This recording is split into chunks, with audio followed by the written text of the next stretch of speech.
Bonjour, chers abonnés, chers internautes.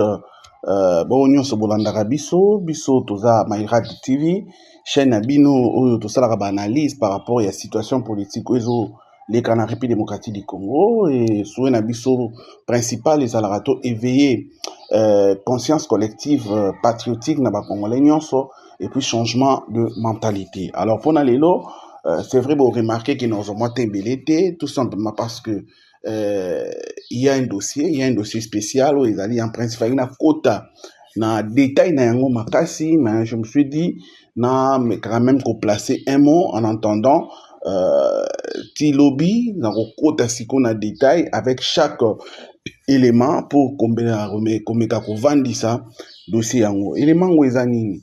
C'est vrai que beaucoup ko remarqué depuis un certain temps, les cas qui n'ont médiaté par rapport à l'émission du patriotisme et du panafricanisme, tout simplement parce qu'on était beaucoup plus invités dans la chaîne locale. Il y a Mwanda Awa, je crois que bon, monaki, émission nango na aspect na biso to bengaki à la découverte, ou tomeka kempe kosolula. Voilà pourquoi aujourd'hui nous nous sommes dit non, nous devons quand même venir placer un mot en entendant. Demain, nous allons entrer en détail avec de preuves à l'appui pour faire asseoir notre point de vue.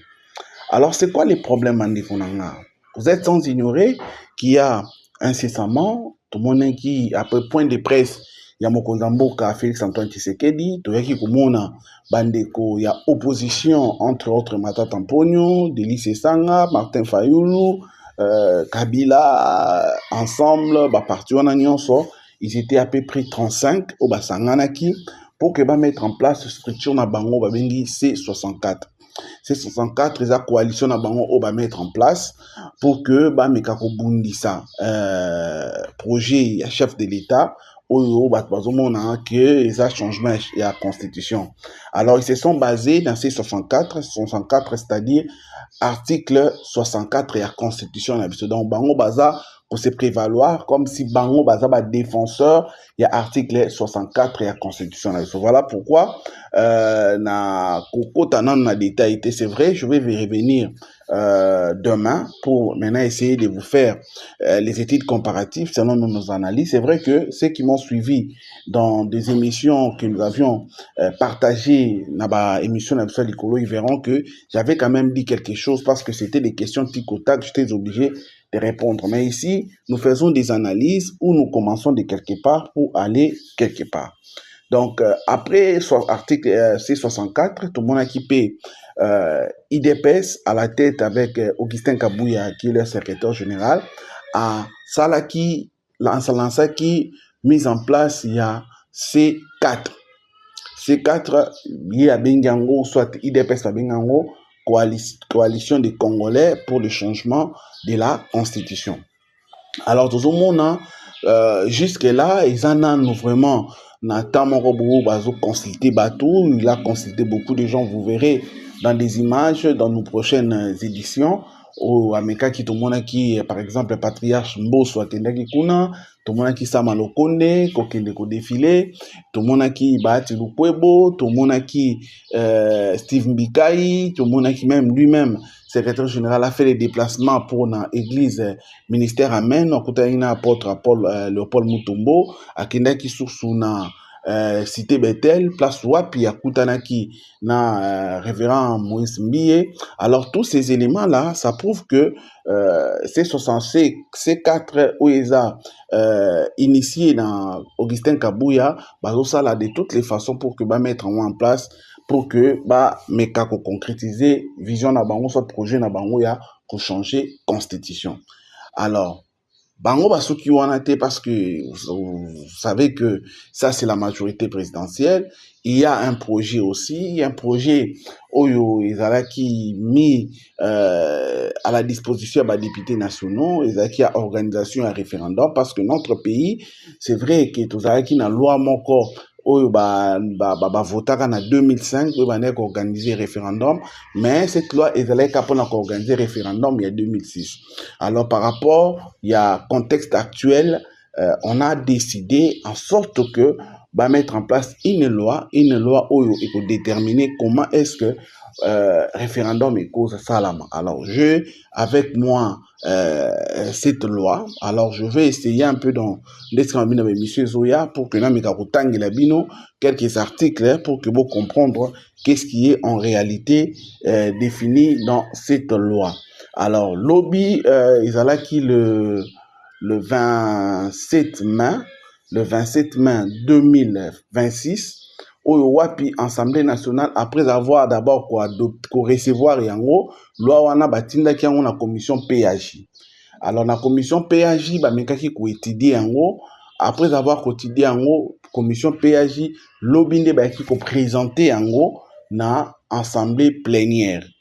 Alors, ce qui est étonnant, tant au bayaki nango, l'opposition constitutionnelle, soit l'opposition légitime ou légale, où ils ont l'Assemblée nationale, plus particulièrement groupe parlementaire et ensemble, bango décida qui na bango claquer porte. Pourquoi? Pour na bango, ils ont passage en force, ainsi de suite. Les cas qui, ça qui déclaration na bango, tant ces déclaration, qui pourrait rejoindre Martin Fayulu ou Davis Sanga, je sais, parce que ça prouve que c'était quelque chose qui a été déjà prémédité.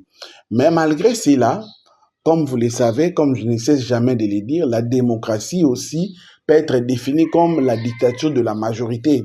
Alors, comme la majorité a opté pour continuer, vous allez voir que même Aimé Boji, qui est le président de l'Assemblée nationale, avait continué la plénière et la plénière a voté à 100% l'adoption de cette loi. Donc, au moment où nous parlons, cette loi ira au niveau du Sénat, pour que le Sénat a ça la seconde lecture, afin que la présidente de la République a promulgué yango. Alors, après yango, il y a eu Martin Fayulu, c'est-à-dire groupe na Bangwana, Mekaki Kokena Média, nous avions vu, nous sommes en train de voir dans les réseaux sociaux, déclarer date, il y a les 3 juin, comme ville morte. Ville morte, ça aussi c'est une bonne chose parce que vous savez qu'un pays sans l'opposition, pouvoir établir bien. D'ailleurs, pour nous, je crois que c'est une occasion pour tester peu force na bango parce qu'ils avaient dit qu'ils ont la population derrière eux. PC mot d'ordre, on verra le 3 juin si ce mot d'ordre sera respecté ou pas. Mais qu'à cela ne tienne, je ne voulais pas encore donner mon point de vue actuel parce que je vous promets de m'attendre d'ici là. Je crois demain, je reviendrai avec force pour entrer en détail, pour vous donner mon point de vue, ma position à moi par rapport à tout ce que je viens de citer. Donc, les rendez-vous est prise. Restez branchés dans votre chaîne Maïra TV, dans votre émission École du Patriotisme, une émission où nous sommes là pour essayer d'éveiller les Congolais parce que nous parlons de 2 volets, comme vous le savez. Il y a le volet éveil patriotique et le volet changement de mentalité. Donc, restez, ayez votre mal à patience. Demain, je serai là, Franck Moukena, pour vous décortiquer et essayer d'analyser point par point pour voir comment est-ce que nous sommes en train de comprendre ce qui est en train de se passer. Merci beaucoup. C'était le vôtre. Je vous remercie. Je vous demande de partager massivement cet élément. Les rendez-vous est pris pour demain.